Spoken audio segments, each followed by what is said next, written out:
BJP और नरेंद्र मोदी को सत्ता से बेदखल करने का ख्वाब संजो रहे इंडिया अलायंस को बुधवार को तगड़ा झटका लगा। पहले पश्चिम बंगाल की मुख्यमंत्री ममता बनर्जी ने साफ कर दिया कि वो सीट शेयरिंग नहीं करने वाली और अकेले 2024 के लोकसभा चुनाव में उतरेंगी। ममता बनर्जी ने कहा कि कांग्रेस ने उन्हें भारत जोड़ो न्याय यात्रा के बंगाल दौरे के संबंध में भी जानकारी नहीं दी है और जो भी प्रस्ताव टीएमसी ने उनके सामने रखा है उसे ठुकरा दिया है, इसलिए वो अकेले चुनाव लड़ेंगी। बनर्जी ने कहा कि कांग्रेस पार्टी के साथ मेरी कोई चर्चा नहीं हुई। मैंने हमेशा कहा है कि बंगाल में हम अकेले लड़ेंगे। मुझे इस बात की चिंता नहीं कि देश में क्या किया जाएगा, लेकिन हम एक धर्मनिरपेक्ष पार्टी हैं और बंगाल में हम अकेले ही बीजेपी को हरा देंगे।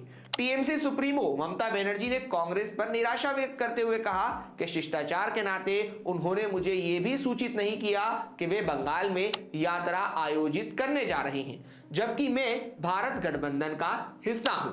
ममता के इस फैसले पर इंडिया अलायंस के अन्य दलों की तरफ से प्रतिक्रिया आनी शुरू हो गई है। राष्ट्रीय जनता दल यानी राजद सांसद मनोज झा ने कहा कि कृपया कुछ वक्त इंतजार करें, हो सकता है कि बयान किसी विशेष स्थिति में दिया गया हो। अगर कोई टकराव है तो गठबंधन इंडिया अलायंस इसे सुलझा लेगा। वहीं कांग्रेस महासचिव जयराम रमेश ने कहा कि बीजेपी को हराना हमारी पहली प्राथमिकता है और बंगाल में इंडिया गठबंधन ही चुनाव लड़ेगा। ममता बनर्जी ने कहा था कि उन्हें भारत जोड़ो यात्रा में नहीं बुलाया गया। इसके संबंध में जयराम रमेश ने कहा कि मल्लिकार्जुन खड़गे ने सभी विपक्षी नेताओं को न्योता दिया था।